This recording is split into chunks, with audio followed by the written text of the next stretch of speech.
Today I want to talk about a specific structural subtype in iridology, which is called the anxiety tetanic pattern.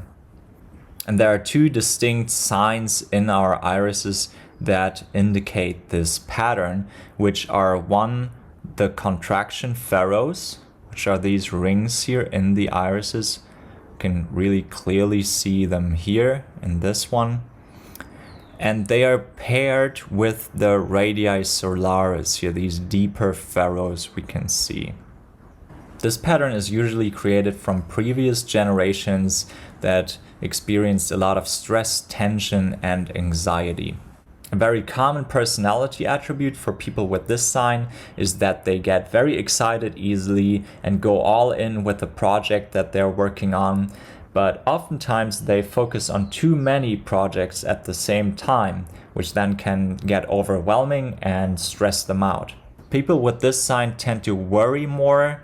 They burn up minerals and B vitamins quite easily and also tend to have muscle cramps and headaches.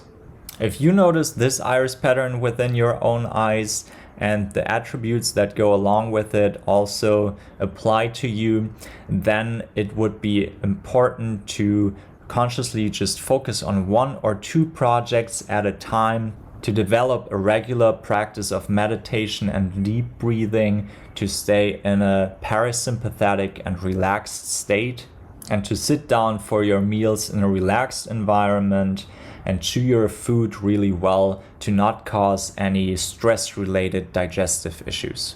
If you would like to learn more about your own eyes and how to precisely and effectively prevent and reverse potential symptoms, then book your iridology reading with me on my website fruitfulsolution.com, and I'd be happy to work with you and create a personalized program for you.